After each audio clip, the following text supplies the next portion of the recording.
Muy buenos días. Domingo de Resurrección.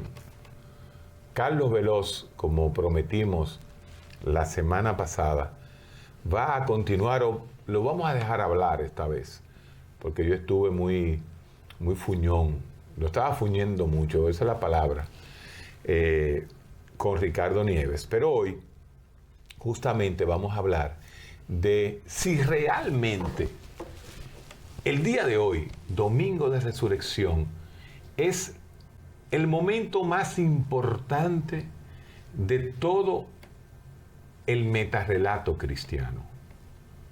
Carlos, bienvenido de nuevo, 2 programas corridos con nosotros. Háblame un poquito de lo que significa el día de hoy. Un privilegio nuevamente compartir contigo esto. Y también tus ataques, ¿Te sientes atacado por mí? Muchas veces sí, otras veces yo veo un interés sincero. Pero tú no lo coges personal. No, jamás, porque no, si lo cogiera personal no fuera seguidor de Cristo. Pero ¿por qué tantos seguidores de Cristo se lo toman personal conmigo y me atacan tanto? Quizá porque no conocen a Cristo verdaderamente. No están maduros todavía. No han madurado, o realmente tienen una concepción equivocada de Jesús. Okay. Jesús dice que cuando se predique su palabra, el que no la quiera aceptar, que tome la sandalia de sus pies y limpie el polvo y siga su camino. Y todo feliz, cada quien con su responsabilidad y obviamente con una consecuencia, que es lo que nosotros entendemos que se va a establecer de modo de justicia delante de ese Dios creador, como creemos los cristianos. Domingo de Resurrección es el día más importante del metarrelato cristiano. Es el más importante porque es el evento más trascendental del cristianismo. El apóstol Pablo dijo que si Jesucristo no resucitó, nosotros somos dignos de la más profunda conmiseración. Nosotros somos dignos de la más profunda lástima. Porque nosotros estaríamos creyendo en algo que no tiene sustento. Sin embargo, cuando Pablo decía esto era porque él estaba plenamente convencido de lo que él había vivido. Recuerda que Pablo, Saulo de Tarso, era una de las personas más influyentes e importantes del Sanedrín judío.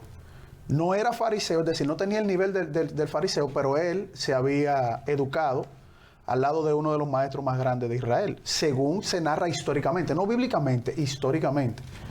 Y a tal punto, en su cosmovisión de fe para el judaísmo de la época, que él mismo se pone a favor de la persecución de los cristianos. Esa gente querían en ese momento erradicar todo vestigio de Jesucristo. Y Pablo recibe una transformación que también es histórica, hasta el punto de que también en la parte de la tradición judía, Pablo es desarraigado de la cultura judía. No, o sea, prácticamente lo ven como un traidor a la patria. No te queremos. Tú estabas con nosotros, ya no te queremos. Esa fue la vida de Pablo y esa ha sido la vida de los cristianos desde ese momento hasta el día de hoy. De los verdaderos cristianos. De los verdaderos cristianos. ¿Por qué es tan difícil ser un verdadero cristiano? Porque hay muchas cosas implicadas.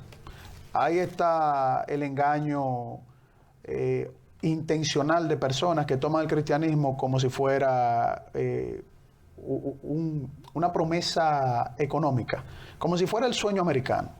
Ok, yo me meto a cristiano, pongo una iglesia, juego con la mentalidad de la gente, que eso es parte, incluso, eso está arraigado en nuestra ontología. O sea, neurocientíficamente, tú que manejas esa área, Héctor, se ha demostrado que el hombre tiene un sentido de trascendencia. No recuerdo si es en el hemisferio norte, ¿no? En el área prefrontal.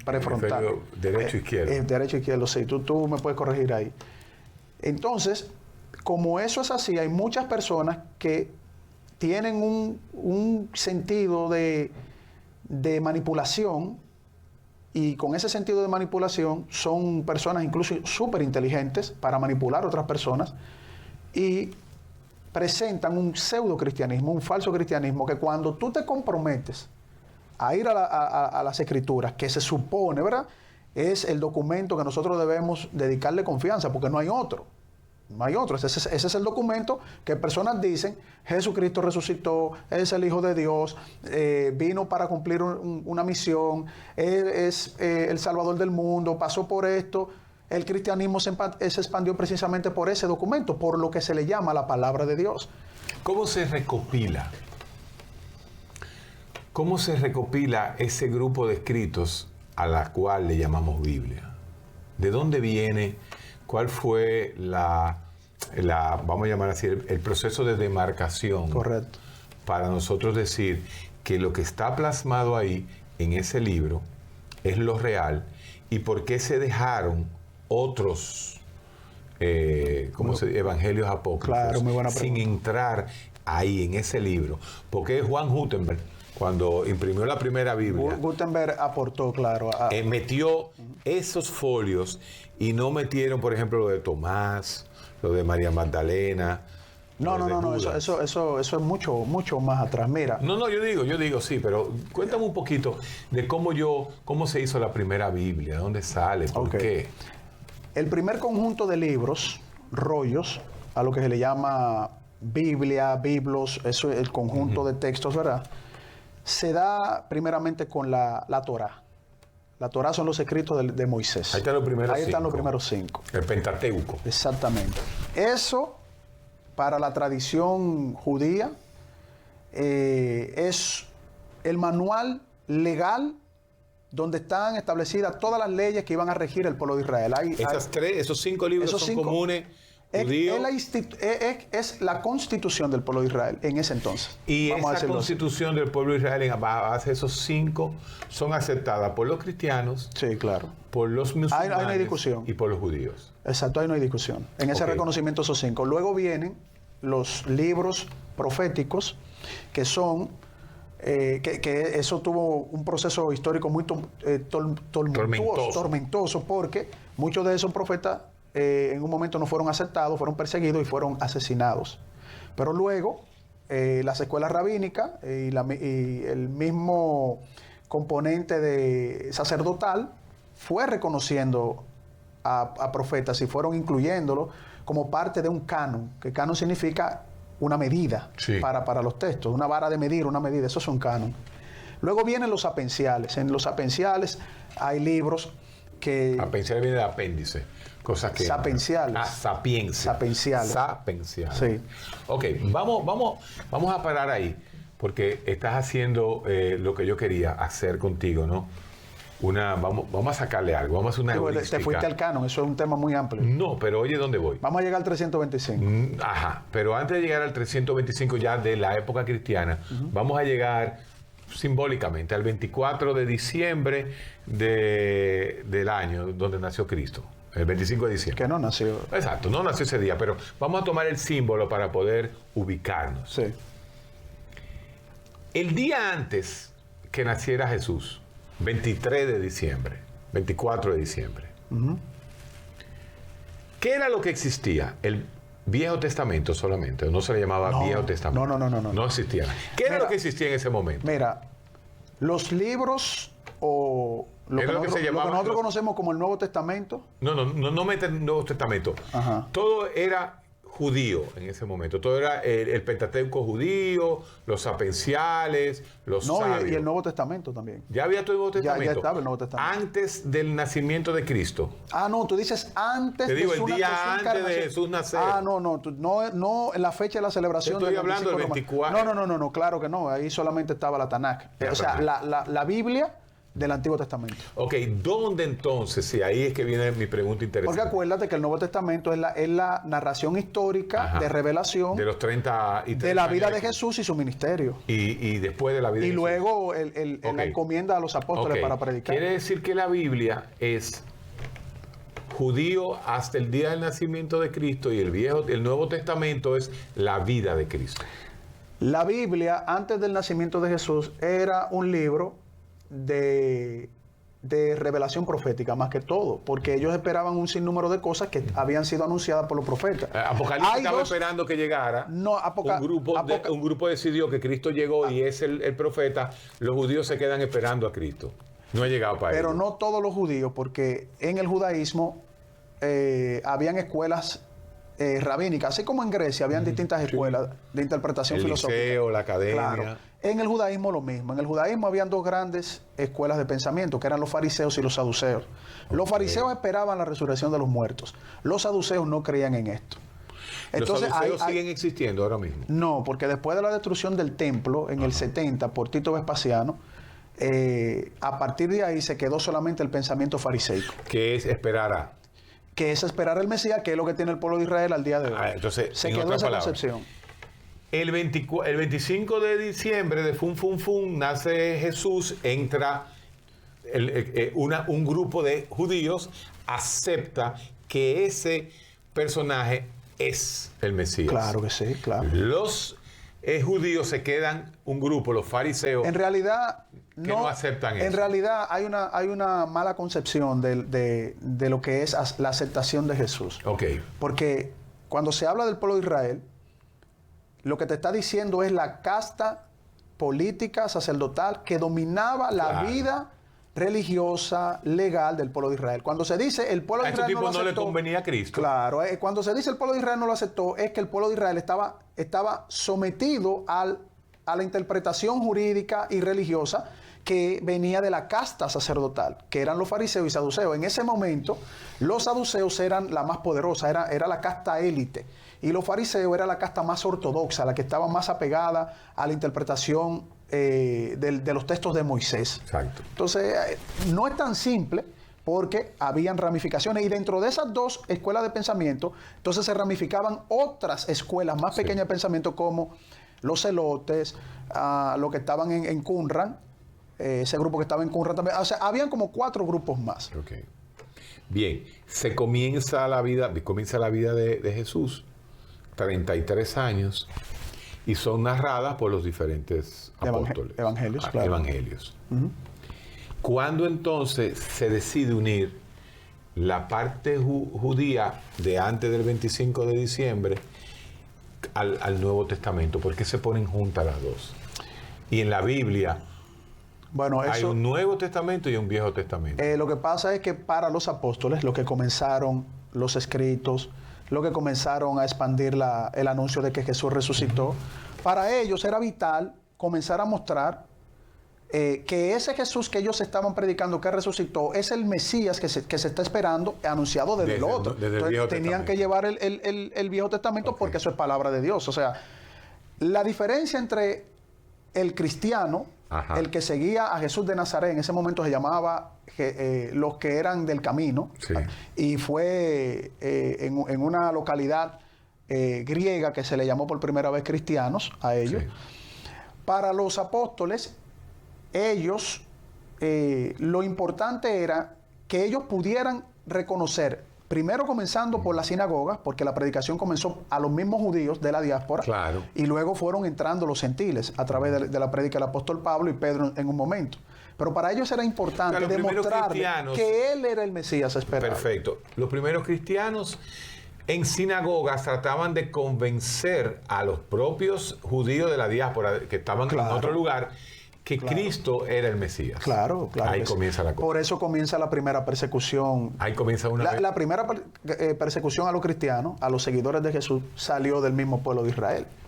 Había salido de Roma. Eran los propios judíos. Después de esta pausa, vamos a seguir este interesante proyecto de Carlos Veloz de hacer entender más ese metarrelato cristiano que es el metarrelato existente en todo el occidente. Seguimos, ¿no? Escuchando a Carlos Veloz, apologeta, estadístico, ese es su oficio, ¿no? Carlos, vamos a seguir, ya estamos armando la Biblia. ¿Cuándo entonces sale el primer manifiesto comunista? ¿El primer manifiesto comunista? Ay, perdón, se me fue. Lo que pasa es que tú le llamas que Jesús fue el primer comunista, ¿no? ¿Te diste cuenta? Si tú dices que el primer manifiesto comunista son los evangelios. Pues por supuesto. Para mí el primer gran comunista es Cristo. Cristo llamó más la atención, destruyó más esquemas que Marx, Lenin y toda esa gente. Su mensaje era para una comunidad. Tiene mucho en común, los comunistas toditos son iguales y responden al Estado. Pero para que Los cristianos son todos iguales y responden a El comunismo Dios. fue un movimiento político económico. Por Entonces, eso, pero es lo mismo, no es lo filosóficamente es lo mismo. ¿Cuándo se teje la primera Biblia? Ok, para los cristianos, Para los cristianos. ya enseñando a través del Antiguo Testamento que Jesús es el Mesías esperado por los judíos y que va a ser el Salvador del mundo y que muchos no judíos ya en toda la periferia del imperio estaba reconociendo ese mensaje. En ese mismo desarrollo que comenzó primero oral, es decir, la palabra del Antiguo Testamento dándose oral, y ese mensaje oral fue plasmándose por, como creemos los cristianos, era por revelación, Sí.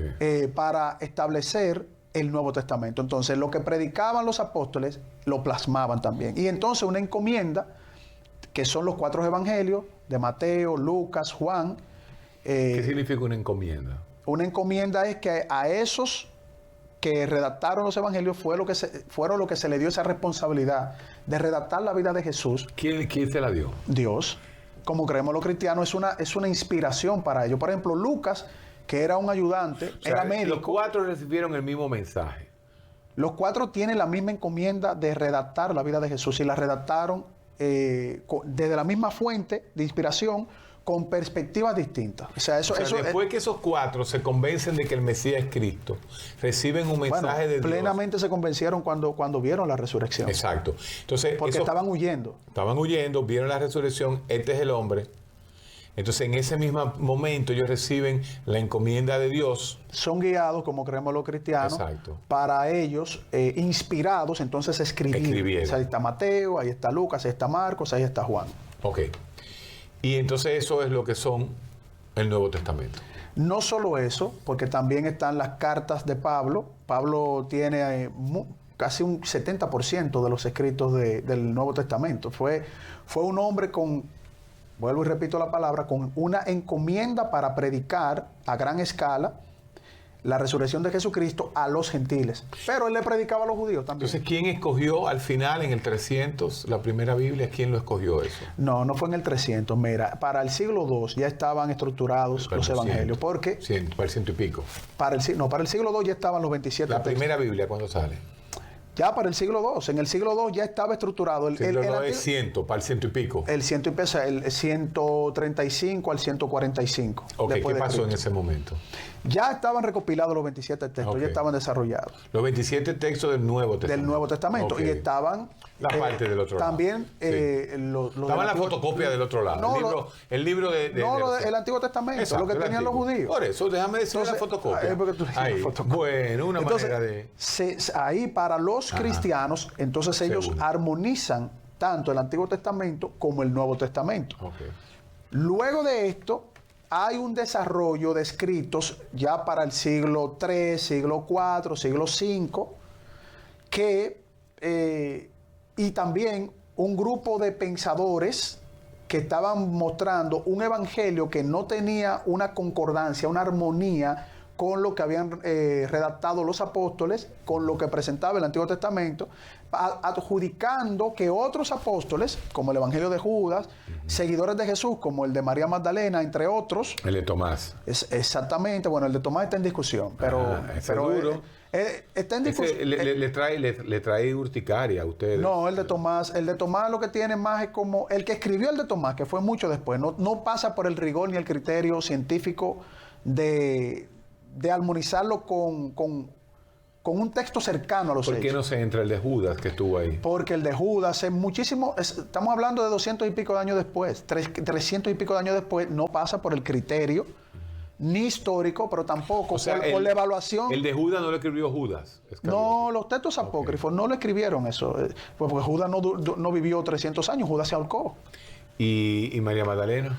María Magdalena, ese evangelio, interesante. los judíos todos eran capacitados desde temprana edad en la escritura y en la lectura, porque de ahí hombre y mujer. Todo el tiempo, porque de ahí dependía la vida judía. Okay. Si tú no estabas formado, fácilmente te mataban porque tú violabas la ley de Moisés. Exactamente. Entonces, ¿por qué no se acepta a Judas? ¿Por qué no se acepta Porque primero no pasa por el criterio de del testigo directo, o sea, el criterio histórico del testigo directo, Ajá. que tiene que ser bien cercano a los hechos, no 300, 400, y no solo eso, algo ridículo, adjudicarle ese evangelio a Judas 400 años después. Eso no pasa ningún rigor científico, histórico.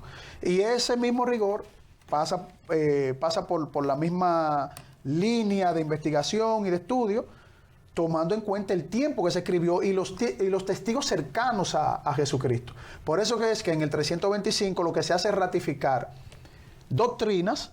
En el 325. Eso, a eso que yo me refiero. O sea, el concilio de Constantinopla.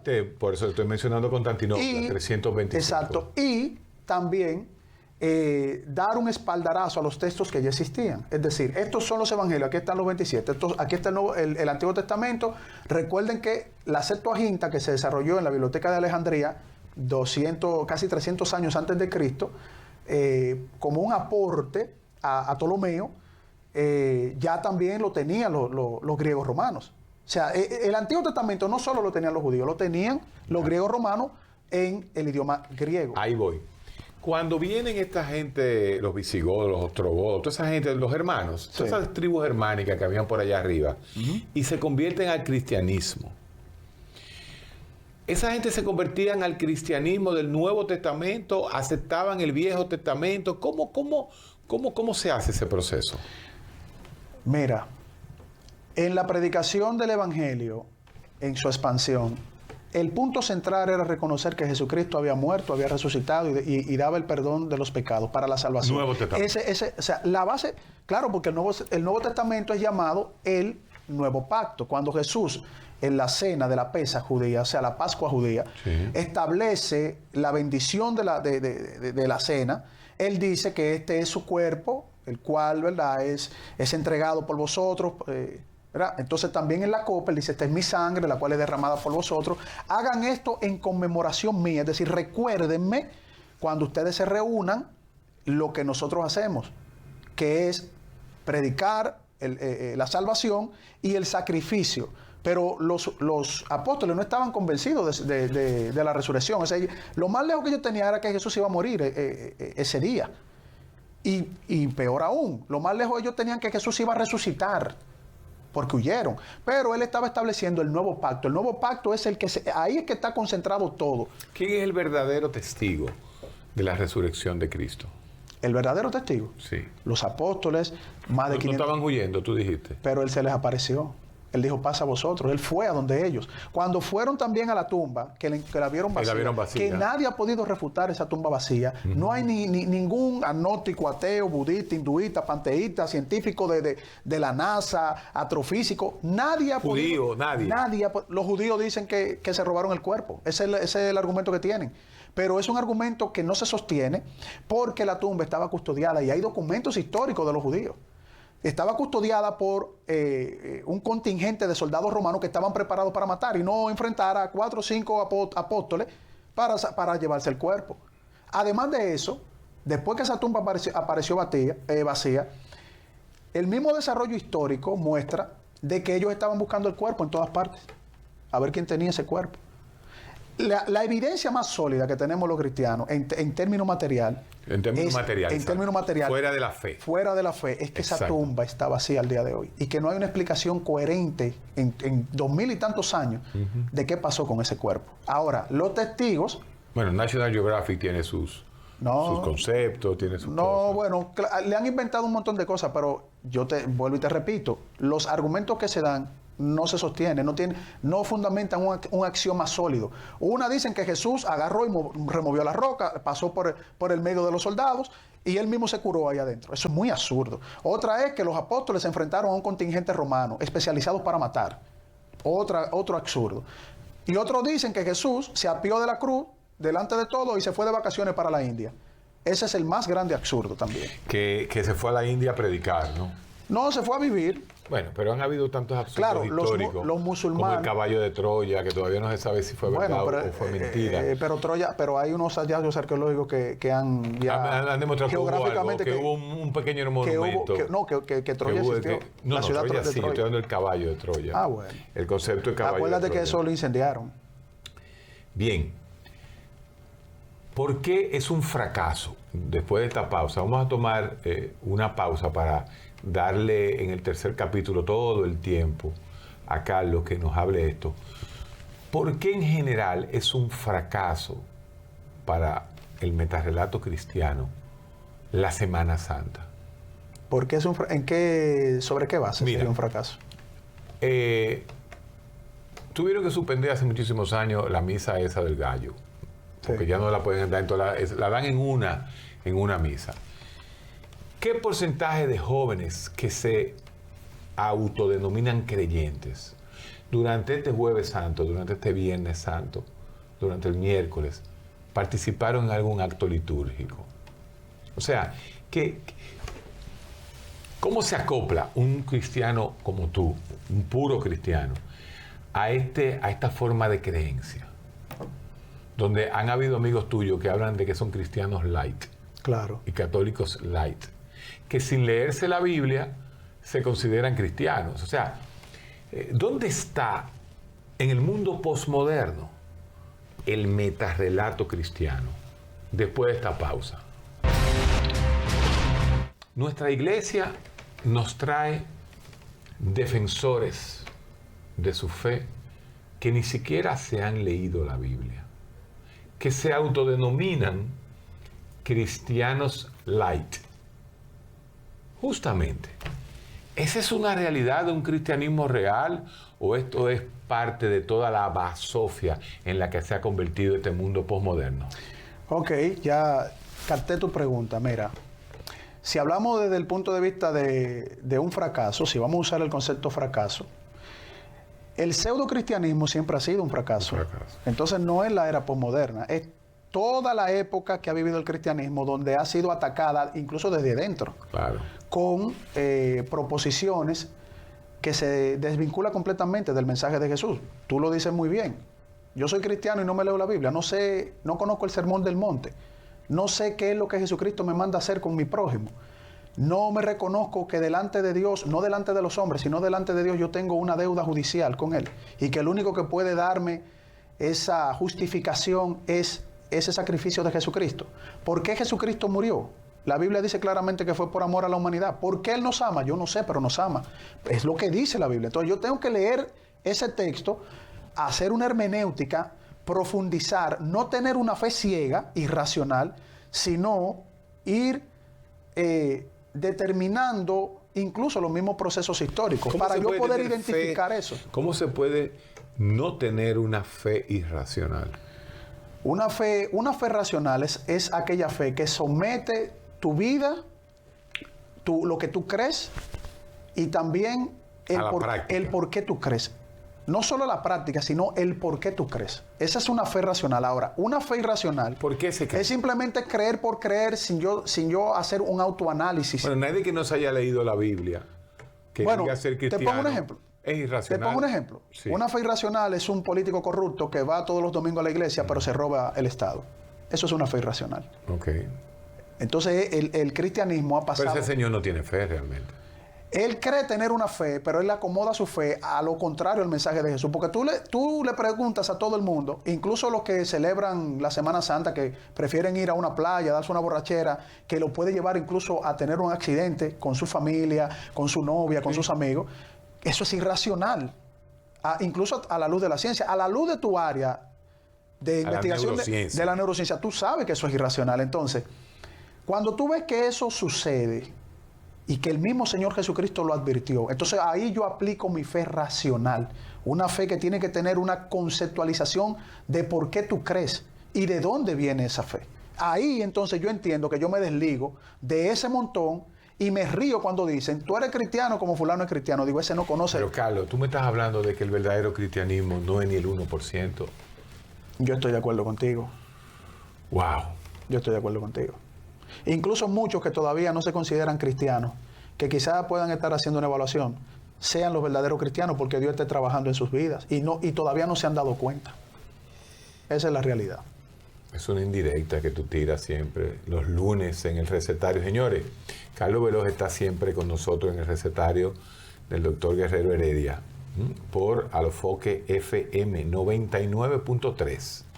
Ustedes que son amantes de nosotros en la televisión, nos ven por televisión, en la radio 99.3, lo que era antes sonido suave.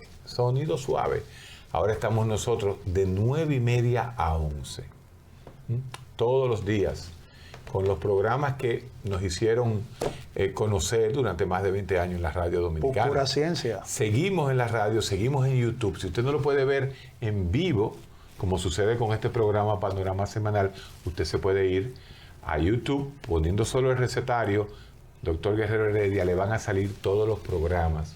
Y el éxito que estamos teniendo a nivel de YouTube como el programa científico número 1 en las redes en este momento, y tú lo sabes, sí, porque claro, tú lo has vivido. Así como este programa es el programa número 1 los domingos en audiencia.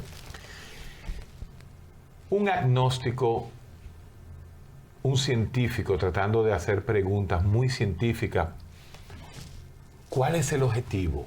Hacerlo caer en un gancho sería una idiotez de mi parte.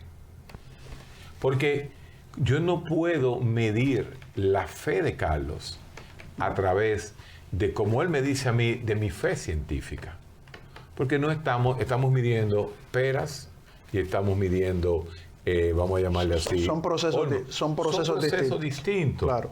Por supuesto que yo puedo decirle a Carlos, no hay evidencia científica de que la tumba estaba abierta, no hay evidencia científica. Bueno, hay evidencia histórica. De que nadie puede escribir un libro porque se lo mandan a escribir.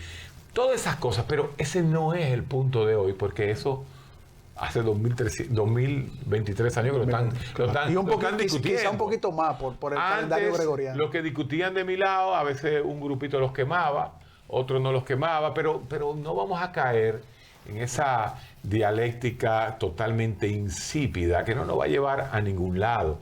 Yo voy a seguir trabajando. Ahora bien, él dijo algo en un momento dado y yo tomo su palabra. ¿Por qué creemos? ¿Por qué el hombre necesita creer? ¿Por qué el hombre tiene una parte de nuestro cerebro derecho que puede albergar lo que se llama la fe? ¿Por qué yo mismo, en un acto quirúrgico, puedo quitarle esa parte del cerebro a Carlos Veloz y Carlos dejaría de creer?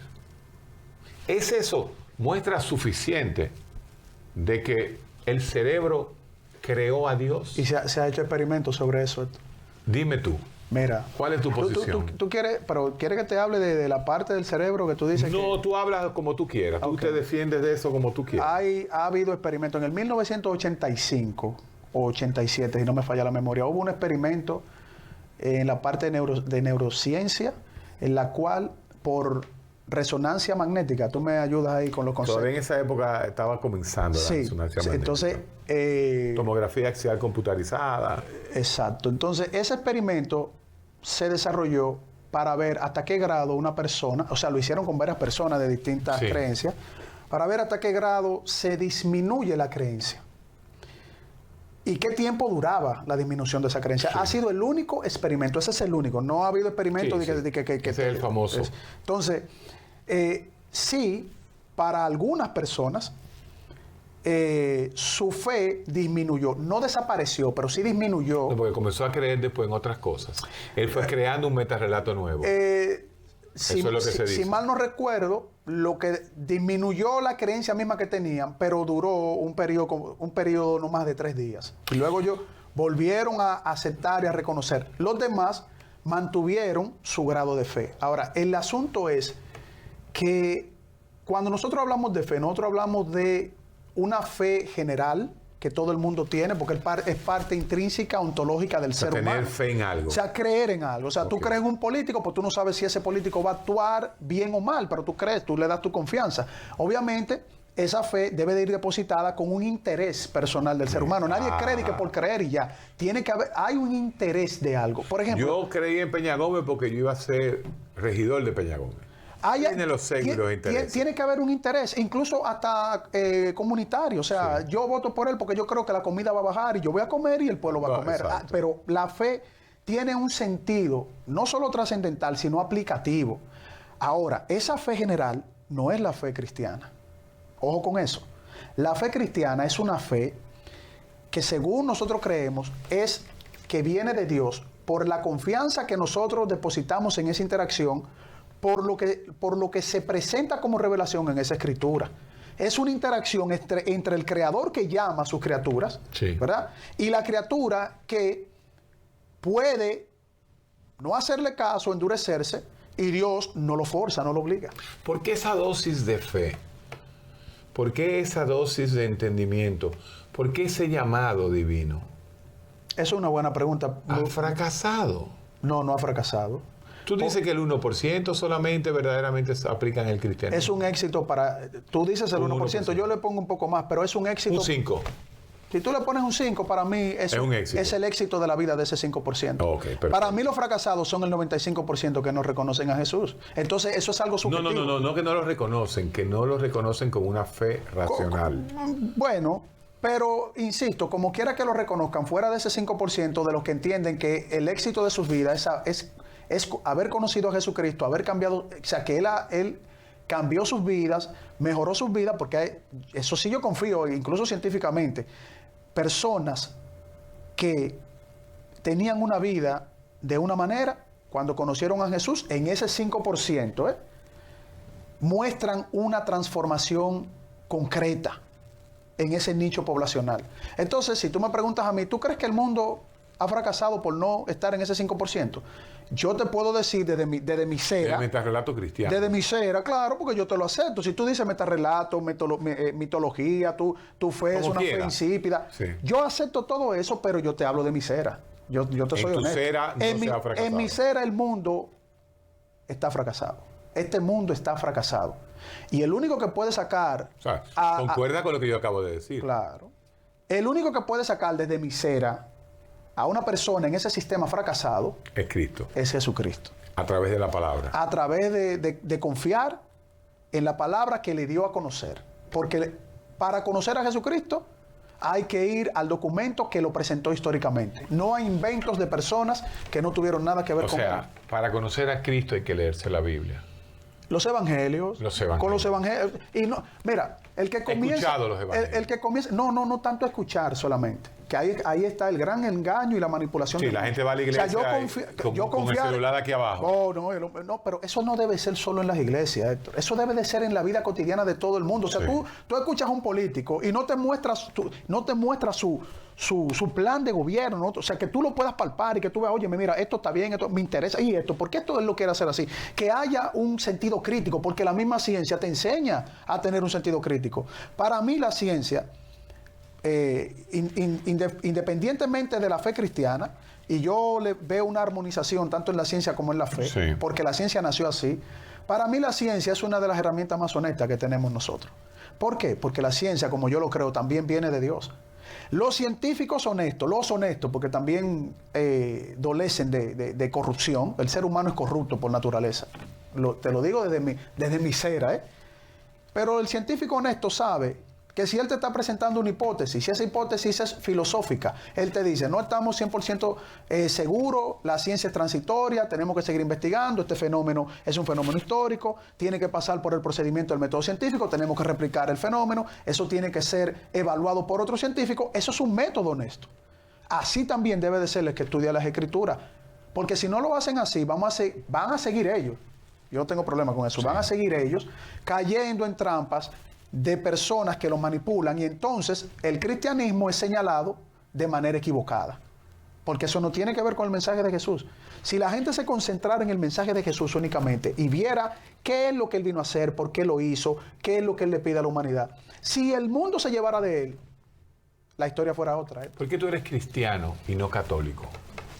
Porque yo entiendo que la hermenéutica católica para mí también dolece de muchas cosas que se desarrollaron como doctrinas de hombres, como tradiciones de hombres. Es como un sincretismo que yo no lo veo en los evangelios. Yo no veo un sincretismo de que la iglesia y el Estado tengan que tener, históricamente hablando, una injerencia, ¿qué se dice? O sea, sí, una injerencia. Exacto, en la vida y los procesos de un mundo que está caído. ¿Quién es el Papa para ti? Una persona que necesita conocer a Cristo. Yo te estoy hablando de misera, tú sabes que yo soy honesto, por eso tú me tienes en el recetario. Pues no, pues eso está aquí, pues si yo no supiera que tú me ibas a decir eso de tu pregunta, o más o menos eso de tu pregunta, no estuvieras aquí, porque hay miles de personas que se autodenominan católicos. Yo lo digo con todo respeto y amor a los amigos católicos, pero si yo no comulgo con una visión doctrinal y dogmas, que yo entiendo desde mi punto de vista, no digo que estoy cerrado, me lo pueden también probar, demostrar, porque de eso se trata la predicación del Evangelio. Sin embargo... Pero hasta ahora no le veo. Tú tienes buena relación con los católicos. Muy buena, muy buena. Pero tú consideras que su papa necesita conocer de Dios. Claro. Así como muchos pastores necesitan conocer de Dios. Okay. Es la misma balanza. Lo que pasa es que los católicos tienen un solo papa. Tienen una cabeza que ellos dicen que es la cabeza en la tierra, pero la Biblia me enseña que solamente hay un fundamento, que es Cristo, la piedra angular de todo. Entonces, cuando la Biblia me habla a mí de manera estadística, que es una sola cabeza, que es todo, porque Él también está aquí. Él dice, cuando se reúnan dos o más en mi nombre, yo voy a estar aquí. ¿Usted cree en eso o no? Esa cabeza nos representa aquí. Está el Espíritu Santo, como enseña las Escrituras, porque estos son los conceptos que nos enseña la Biblia. Si nosotros somos guiados por Él, y ahí está su palabra, y nosotros también tenemos que evaluar al pastor, tenemos que evaluar al evangelista, al apologista, a todos tienen que ser filtrados por la Biblia. Yo no puedo hacerle caso sí porque sí a un ser humano, porque las grandes tragedias humanas han sido por nosotros extralimitarnos en confiar en seres humanos que nos han llevado a guerra, nos han llevado a fanatismo religioso. Ahí están las evidencias en la historia. Es. Te estoy comprando todo eso. Zwinglio, Calvino o Lutero, ¿quién es el gran protestante? El gran protestante. Bueno, para mí fue Juan Hosch, que tú no lo mencionaste. Juan Hosch, sí. Explícame ese no me... Porque no lo puse. Porque Juan Hosch fue quemado por él intentar llevar la Biblia al pueblo. Fue el primero que intentó llevarla a traducir. Lo quemaron. Lo mataron, sí, claro. Los católicos. Sí, claro. Con dolor de la historia. El Papa Juan Pablo II pidió perdón por todo eso. Por Juan Hosch. Por todos. Por todo. ¿Pero quién es Juan Hosch? Juan Hosch llevó la Biblia al pueblo. Juan Hosch intentó reproducirla, traducirla, presentarla al pueblo, porque él estaba convencido y él era católico romano. Sí. Toda esa gente eran católicas. Claro, no querían dejar la iglesia católica, querían transformarla, reformarla, corregir sus errores. ¿Quién reformó la iglesia católica? Nadie. ¿No la ha reformado nadie? Nadie la ha reformado. Lo que ellos han hecho es catarsis y han mejorado el proceso ético. ¿Qué representa Calvino? ¿Qué representa Lutero? ¿Qué representa Zwinglio? Calvino, Lutero y Zwinglio son parte de la historia en ese proceso de vamos a decir, de separación de una posición y visión doctrinal que tenía la Iglesia Católica. Recuerda que Calvino era católico, Lutero era extremadamente católico, Lutero también. Y ya los demás entonces vinieron como parte de esa herencia, de esa separación. Pues tú me estás mencionando a Zwinglio, ahí está también Arminio, Wesley. O sea, hay un grupo a partir de esa reforma, cuando Martín Lutero dijo, no, espérense, es que aquí, ¿qué es esto? De que la salvación es por pago de indulgencia y que el dinero que suene va a hacer que Dios como que despierte y saque a una gente de un purgatorio. Y él dijo claramente, sí, que si cancaneaba mucho dinero, ahí salía la persona. Lutero lo que dijo fue, todo eso está bien. Él estaba frente a el tribunal que tenía la autoridad plena de quitarle la vida a cualquier persona, con una sola decisión. Y él dijo, yo no tengo problema. O sea, yo estoy parafraseando, ¿verdad? Poniéndole un poquito de... Claro. Como es el estilo que tú me has permitido tener. Si ustedes me demuestran a mí, con la Biblia, que yo estoy equivocado, yo me retrato. Déjalo ahí. Señores, domingo de resurrección, unos creen, otros no. El problema es que los que creen, como que no lo cogen muy en serio. Y ahí es que está el quid del asunto. Si usted cree, crea. Si usted es cristiano, realmente sea cristiano. Eso es cierto. Partida de hipócritas.